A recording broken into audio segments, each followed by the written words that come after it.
Hello, everyone, and welcome to the first episode of Rolling Perspectives. Now, for those of you expecting the Gravel Junction, fear not. The Gravel Junction is alive and well. So alive and well, in fact, that, the family's growing. The family also has a new name. It's all going to be under the name of Rolling Perspectives Media. Let me give you some context. So, our slogan has always been that we are about cycling, adventures, and the stories that follow. And it turns out, those things don't just happen in the world of gravel. They happen in many other places. So instead of diluting the world of gravel, that is the Gravel Junction, we decided to create a new platform. A platform that no doubt will still be centered around those three things: photography, as well as mental health, which is something that I hold dear to my heart. And this new platform gives us a bit of wiggle room to sort of veer off course and dip into different pools as and when we'd like to. So that's what that is. There's also a second part to that. If you are listening to this now, you can also be watching it. That's right. We have a new YouTube channel, and this will be the first episode. And from this day forward, wherever possible, we will be recording video podcasts. The reason for that? Well, it kind of seemed like the natural progression. It just adds another dimension, allows us to sort of fill out the storytelling, so to speak. Take today's guest, for example, photographer Michael Blann, whose book, Mountains, Epic Cycling Climbs, may be well known to many of you. We sat down with Michael and had a conversation a bit about his history and his creative process. And, having the video podcast platform allows us to show you, the viewer, his work. So you just kind of immerse you in what we are talking about with our guests. But don't worry, if you're someone who prefers the audio platform, we will always make sure to put in sufficient links in the show notes so that you can follow along with whatever we may be talking about. This new YouTube channel, it's not just going to be video podcasts. We're also working on a few other little projects, like the one I keep mentioning about in Belgium, my Spring Classics thing, which is taking longer than I'd planned. But there you go. These things happen. We're making progress, 2 steps forward, 1 step back. But as is often the case, I am going on. So let's just get into it. Here is my conversation with Michael Blann, our first episode of Rolling Perspectives. Enjoy.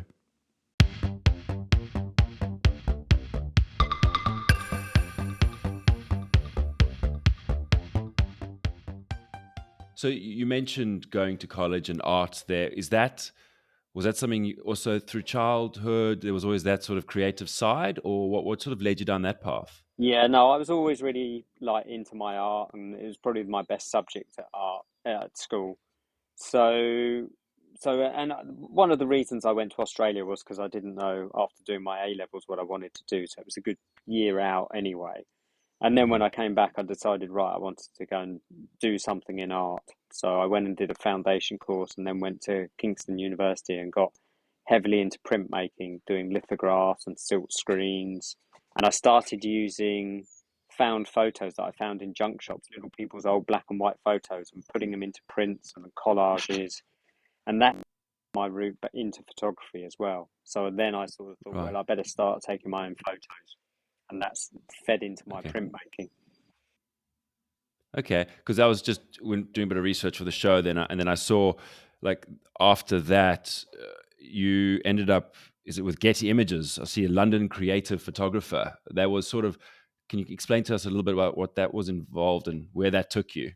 Well, when I came out of university, I managed to land a job at an ad agency. And I knew I didn't want to become a graphic designer, but I became a studio manager. And while I was a Mhm. studio manager, I also had to look after all the art buying and also all the original photography. And then the agency, and I was taking my own photos as well. And then I started to persuade the agency that I could maybe do some of the photo shoots. So we did little bits on the side, and I used to get paid a little bit of extra money for doing it, and they loved it because, I was an in-house cheap resource. Yeah, Um, exactly. and then I actually left the agency and decided to become a freelance photographer. And I'd only been out like a couple of months, and I thought I'd approach Getty about putting some images into their image library. And they said, well, Mhm. actually, we've got this role as this London photographer, which will work with our creative team, and we'll have a couple of guys in Seattle and one guy in LA. And so I thought, oh, I'll apply for it. I don't really think I've got any chance of getting it. But Mm. for some reason, they gave me the job, which still to this day, I'm not really sure why they gave me the Baffles. job because I hadn't even picked up a digital camera at that point. Knew nothing about Mhm. lighting. But yeah, I went in there very green. And I remember my first day, them taking me down to the kind of downstairs and giving me this Hasselblad and all this Pro Photo kit and Canons. Wow. And I was like a kid in a sweet shop, you know. It was just like, oh, wow, Yeah. I better work out how to use it.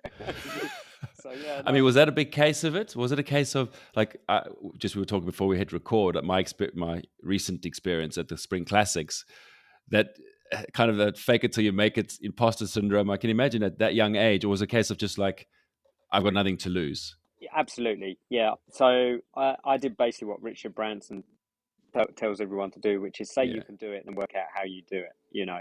And Yeah. so I got in there and I basically thought, well, if I can blag it for 6 months, I'll learn enough by after 6 months to, you know, if they haven't got rid of me by then I should be all right. And I had a Yeah. friend one of the people that I used to commission photography for, still life photographer. I basically got in contact with him. So whenever we did a shoot, he used to come and assist me, and Mm. basically I learned off him, and I paid him as an assistant to basically help on the Getty shoots, and then that basically got me through, and I learned enough that way.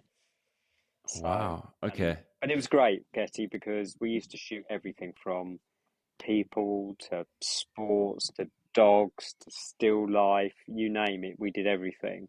And so, as a photographer, it gave me a really broad range of skills and experiences, you know. So, and that set me up for, you know, all the stuff that I've done since, really. Yeah, because that would have been my next question. Going, I imagine studying formal education, but then an experience like Getty would have been the life education from the point of view of also exposing you to those different varieties of photography or art, and that would help you decide where to go next. Because I see again in my research, I saw then after was it after Getty you decided to go off and sort of start your own studio or start your own thing? Yeah, yeah. So I stayed at Getty for the best part of 6 years, I think, and then Mm, went freelance again, and so I had a decent portfolio by then. And sure. basically hit the freelance market and managed to land a really good client, PwC at the time, which really sort of got me going and kept me going for quite a long time actually. Um, the Mm, only the only problem with Getty was that because I shot so many different types of photography and different styles of photography, when you used to show your portfolio, like big ad agencies love to sort of say you're one type of thing. And so a put you lot in a of people were a box. bit confused about what type of photographer you were. Were you a still life photographer? Were you a sports photographer or portrait photographer? So it was kind of good and bad in many ways. Mm. So when you did go off to start your own thing, did you have an identity as to what sort of photographer you were? Or it was kind of depends what came up. No, it was basically whatever you could grab at the time. But then Mm, I started doing this work for PwC, which involved basically me being up a cherry picker about 25 meters in the air, shooting down scenes of people moving through spaces. And it was beautiful, oh this wow! photography, because we used to go off to all these European cities and off to places like the Carrara marble quarries, and used to be suspended up in the air, just looking down on these street scenes as people were moving through. And it was just their style of Like photography that they wanted. And I like love, that. Is it Massimo Vitali? He yeah, shoots his large really, format like that. yeah, really similar to that sort of stuff. And I love that's Mm, kind of as I was doing that work, I was thinking that this is what I really actually like doing. And I mm. think that was probably what started to inform me about the mountains book and everything else. And that's kind of fed into that stuff, I guess.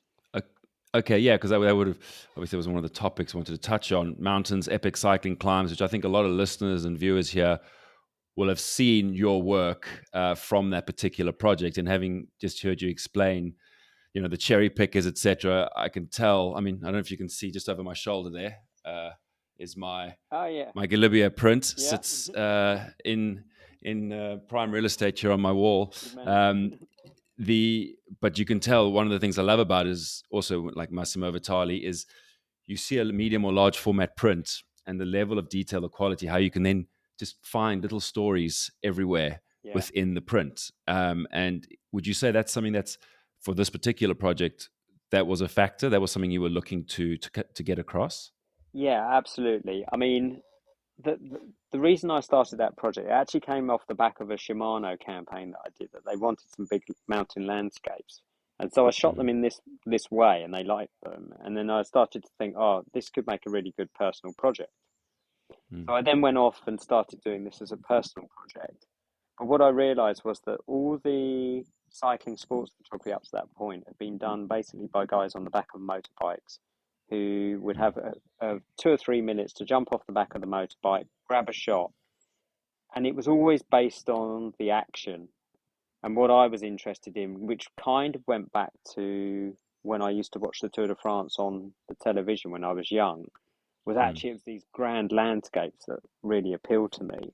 And so I basically took the viewpoint of, like a bit more of a traditional classic photographer to walk away from the road, get get sort of away from the scene, and but to put that scene within the context of the landscape. So it was very much more about the landscape. And it's a bit like you can see the noise over there, but you can't hear it. Mm, Um, mm. and that's kind of developed into the style for the book and everything sort of since, really. Yeah, and I think for me, that's what works with it because there's a lot of people who've taken some beautiful photos of the Alps, of this, wherever, all these incredible locations, but having that, it's like the location's the main character, but then the secondary characters would be the bike race coming through, et cetera, and that's what adds another layer to it almost. That's what it feels like. Yeah, it's almost like the bike race is incidental to the landscape. Mm. Yeah, it could be the tour, it could be just a weekend Grand Fondo, but Yeah. having that movement through the landscape is that's what differentiates it perhaps from just a normal picture of a mountain. Yeah, and even like the stuff that wasn't shot during race days, which are just the roads, it's Mm. amazing how popular just the empty landscapes are with just that road winding its way up through that landscape. Okay. Do you think that is because of, for example, the Tour de France, people can then say that is a road that is used in the race because they could make that distinction or connection themselves? Yeah, absolutely. I mean, it comes down to provenance. So Mm. there's almost like a symbiotic relationship between a race like the Tour de France and the mountain. It's like outdoors. If the Tour de France had never been up, would just be Mm. another road up another climb. But Yeah. because it has this history, it has this provenance which people relate to. So Mm. they kind of think back to the history of the races and who's ridden that climb. And it's the reason why people want to go to mountains and ride mountains, because they want to walk Yeah. in the footsteps of their their idols and the people that they've looked up to. What would you say? I'm interested, mainly the French Alps there. So Galibier is my favorite climb. I have my own personal battle with that particular climb, hence why I bought the photo because there was a personal connection.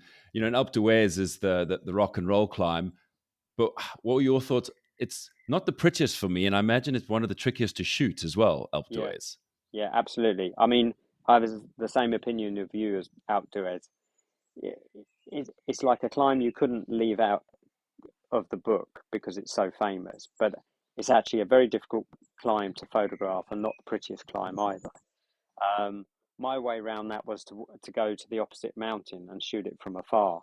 So you saw that whole climb within the context rather than to be somewhere nearer the road. Um, but there's other climbs such like the cover of the book is actually the Gothard Pass, and now it's the most beautiful climb, but it doesn't really ever get used in a race, weirdly. I mean, at the Tour of Swiss goes up it sometimes at the very start of a stage, but it doesn't have masses of provenance as such. So there's always finding this balance between what is photographically interesting and what has a bit of provenance and stuff like that. And there's other climbs like the Spluga that you really hope they keep sending the races up there because it's such a beautiful climb and it will have more meaning to more people over time if they do that. Yeah, and I'm sure you find, or I found with your book, was that through the famous climbs, it connects you to the less famous, and so it gives exposure to those lesser known climbs and mountains. You're like, oh, that's right there, that's right there. And I mean, they still talk about how in Tour of France, Pyrenees, etc. How many other amazing climbs have never been ridden in the tour, and it's Yeah, just over there or just over there. yeah. So it always fascinates me how that works. I think also the public are becoming more informed and mature in their sort of quest to find new climbs as well. You know, Mm, cycling's developed massively since the 1980s, and when people go mm, out to the Alps or the Dolomites or wherever it is, of course they start with the big bucket list, which is the Alpe d'Huez or the Passagao. But then mm. after a few years of riding, they start to explore more of the lesser known climbs. And you definitely see that now, and why there's an interest in climbs like the Spluga or the Gotthard Pass and all the other ones. Mm, mm. Okay. So with that was it a 3-year project, if I remember reading correctly? It was sort Yeah, of it was a 3 years for the initial book, and then we revamped the book and did some new climbs and some new stories, and that was another 2 years. is that something for the future that you'd like to do something similar, or another book project? Where's your thoughts on that? Yeah, well, I mean, there's always a new climbs, like we're saying, that you suddenly Mm, discover, and you think, oh, that really should be in the book.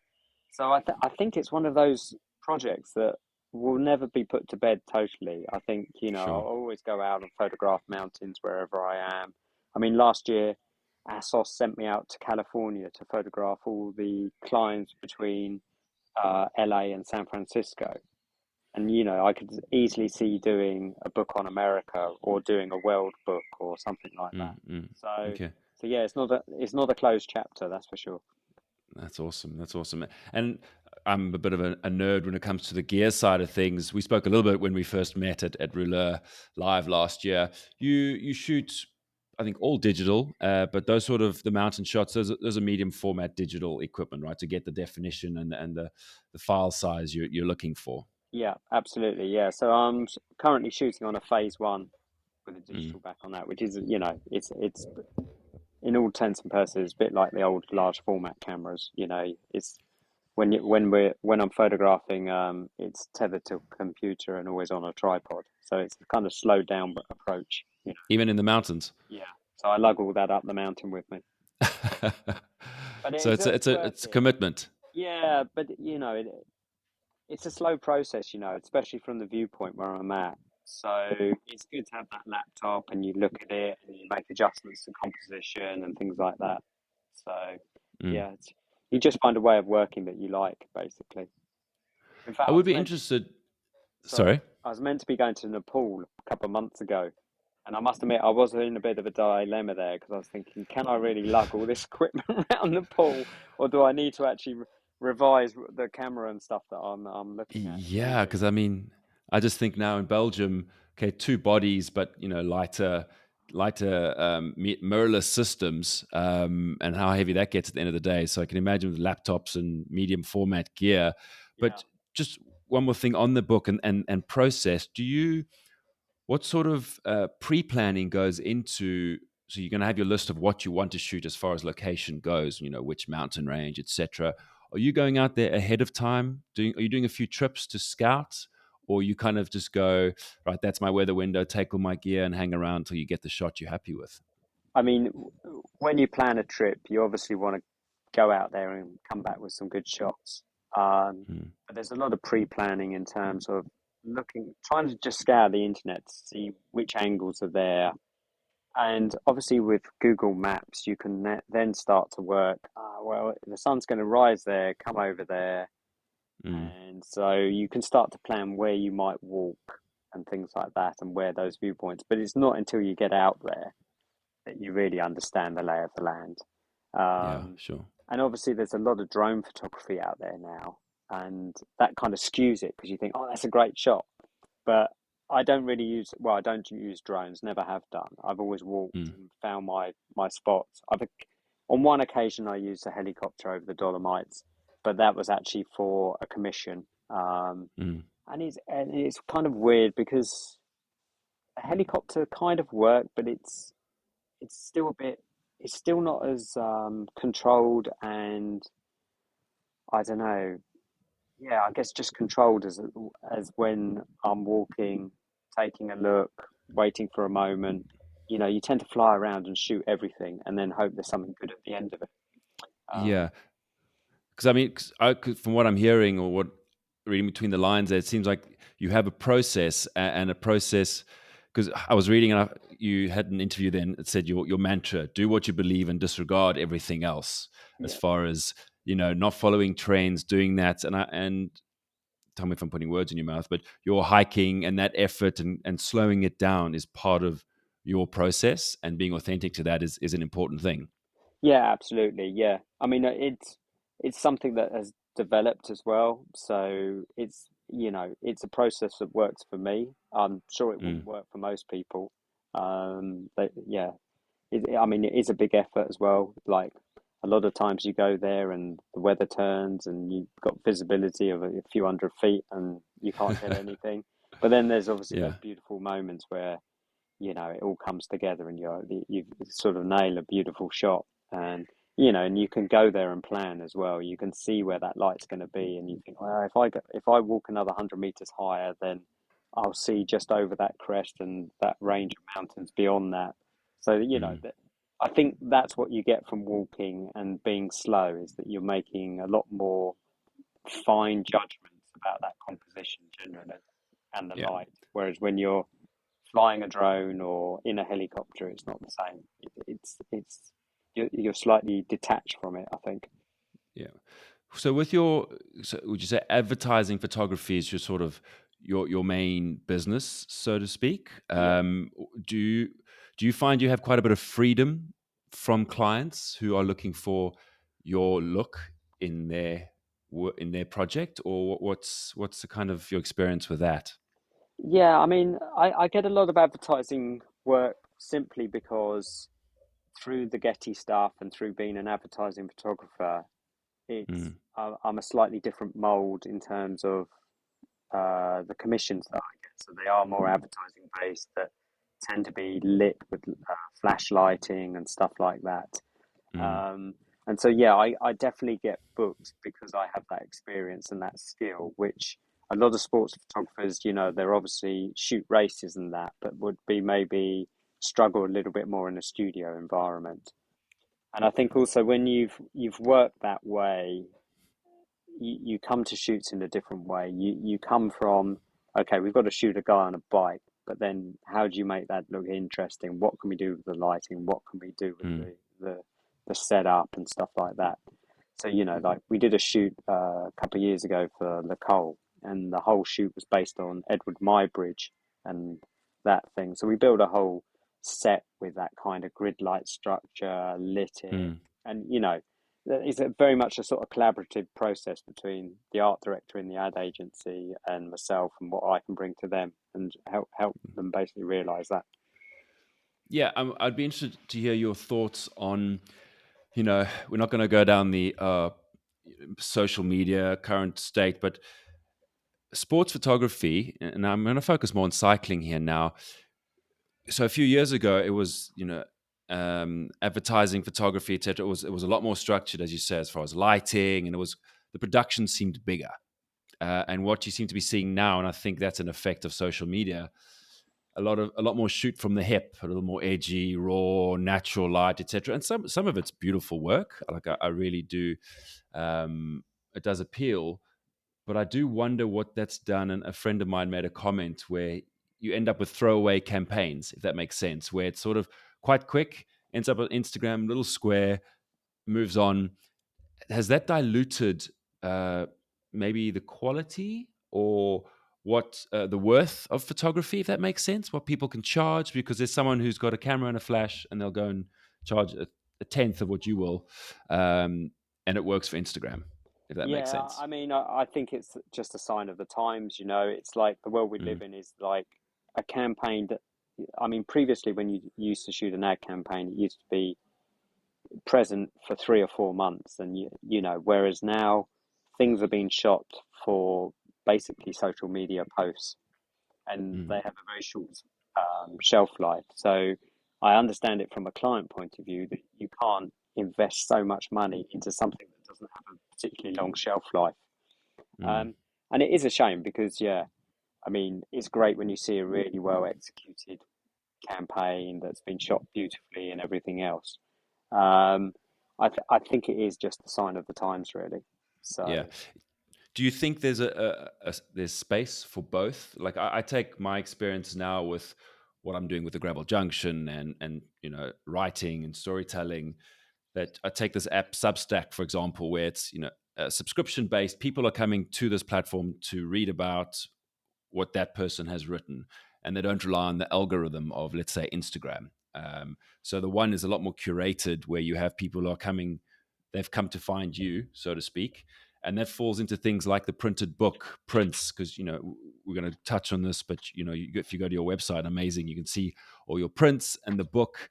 And I'm someone, I really believe there's a bit of a lost art as to showing people prints, because some of my pictures, I see them on prints, and then you see it on a phone. It's like it's pointless. You totally lose the image. But finding platforms to show people those prints seems like that's becoming more of a tricky thing to do. Short of renting your own yeah, gallery space, but getting eyes on prints. What is your thoughts on that? yeah, I mean, absolutely. I mean, from my art days, like um, being a printmaker, the printed work's always been like, I mean, I've always got a strong sort of connection with the printed work. And Mm, it is a real shame that, you know, so much is now on an iPhone. And I mean, I met you at Rouleur Classic, and when you actually mm, put a large format print on a wall, the reaction you get from people is beautiful because they've mm, suddenly realised that they've forgotten the beauty of what the printed work can do. And so, mm, like you, yeah, I mean, I think there is something that's been lost with iPhones and everything else, you know, that people have forgotten, you know, that side of things. And like you say, you know, a lot of work works for iPhones, but doesn't necessarily, or if you shoot a beautiful print, it doesn't work on an iPhone in the same way. mm. So yeah, I'm in total agreement with you. Do you find, so for example, Ruler Live, where you had that your beautiful stand there, you notice it makes a difference from a business point of view, seeing the traffic and then people seeing your work. It's an important part of your process to make sure people see your prints. Yeah, and to be honest, this year's ruler, I can't remember if I did it the year before, but I'd almost forgotten how important it was to put your work up on a wall and show people, um, Mm. the reactions make you feel that it was really worthwhile, actually. So yeah, Yes, it's kind of completes the cycle in a way, and that's something I noticed now when I was in Belgium. You see these incredible sports photographers and the work that they produce every day, that some will never see the light of day because it no, wasn't, it's on to the yeah, next day, on to the next race. You're like, wow, I think there's a skill in slowing things down, and there's almost a gap in the business market for slowing things down and finding a platform. Think smaller in a way. I think people always think about how many followers you have, etc., but maybe start more in a smaller community where you can do a pop-up space, for example, yeah, and get foot traffic, people to see and organically view your art. But I suppose that's yeah. how I long is a mean, piece of years string. ago, also, like I used to print a portfolio to go around to agencies. I Mm, can't remember mm. the last time I walked around with a portfolio, and It's shown all on to the clients. iPad now, right? Yeah. Yeah, and it's can I send you a PDF of work and stuff like that? Mm, It's mm. changed, Okay. and to some respect, I mean, the book is nice, but it's really only it's it doesn't have the same impact as the print either. Even when you see that Mm. picture in the book, when you see a large format print, it's steps beyond that of the book in many ways. Totally. So do you have plans to do any more sports photography? Not necessarily cycling, but is that something you would like to do more of if the opportunity came up? Yeah, yeah, I love sports, and it doesn't have to be cycling either. Just being Mm. outdoors. Like a lot of this, sort of outdoor lifestyle stuff as well. Yeah, Um, yeah.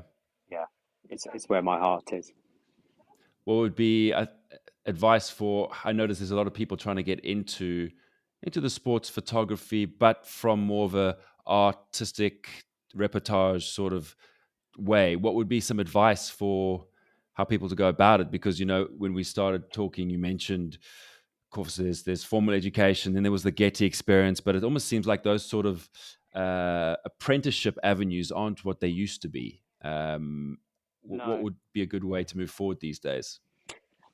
it's hard. I think it's hard for me to give advice, really. Mm, It, I mean, there's so many people coming into the industry now who, because digital cameras have made it very easy to basically learn on your feet, as it were.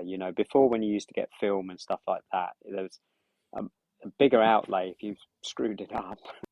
yeah, yeah, You take a yeah. digital shot and you can see what's working and what isn't working, and you can post it on social media and you can see what gets a really good positive reaction and what doesn't. But at the end of the day, Mm, so I think you mentioned it earlier, you really do have to go with your gut instinct and have ideas. mm. And if you haven't got that, then it's a tough market to make it, I think. You know, you've got to, You, you've got to be kind of unique in your own way. I've looked at people like Sean Hardy coming into the cycling stuff, and his work's beautiful, and he's shown a new aesthetic to what reportage cycling photography can be. A bit like in the old days when Rouleur magazine first came out. When I first saw that copy of Rouleur, the first edition with Ben Ingham's photography in there, it really blew me away, and I went, "That's what a cycling mm, magazine should be." And it's yeah. those guys who are doing new things that are kind of cracking it. Really, I think. Yeah, it's funny. I was fortunate enough to meet Sean.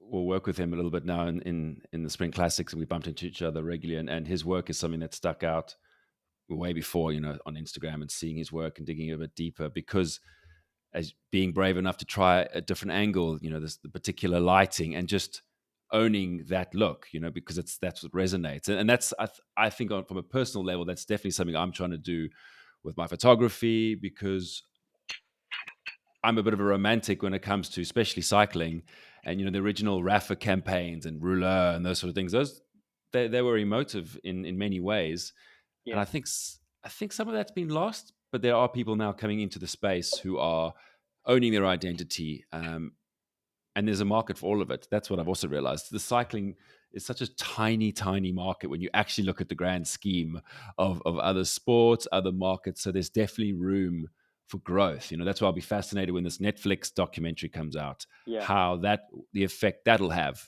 just purely on eyeballs on screen seeing the sport. So that'll be interesting. Yeah, absolutely. Find that niche basically, I think is what it's about, Yeah. and find your look. Yeah. It's also Okay. like you were saying, the finish line shot really isn't it, because you've got 20 guys there on the finish line basically getting the same shot, isn't it? So Yeah. Yeah. it's how you 40, differentiate 40 yourself. photographers lined up, all Yeah. getting the same. So how do you differentiate yourself? Mm, And that's key yeah, to it, I think. that's part of the challenge. Okay, well that's awesome, Michael. Where would be the best place for people to see your work, whether digital or in person? Um, Digitally, I mean, I've obviously got a website, just my Yeah, name. If you Google that, it will come up, and I'll there's put a that in the shop show on there notes. as well with the prints and the books. Perfect. And where could you see my work? Some of the prints, I'm trying to think if they're on show. There's a few places in Isha and places like that, but they're on show. We haven't actually Okay. got any plans to do any more exhibitions just yet. But Hmm. yeah, or maybe sign up to the blog and get the news reports, and then if something comes up there, I'll post it. Great. All right, Michael. Well, thanks so much for the time. I'll put everything in the show notes, and then we go from there. Fantastic. All right, lovely talking to you. Cheers. Awesome. Thanks for Have a the good chat, day. man. Bye. Okay. Bye. Ciao. And there we go. Our first video episode of the Rolling Perspective podcast. As you said at the top of the show, we will be bringing you Gravel Junction and Rolling Perspective video podcast going forward wherever possible.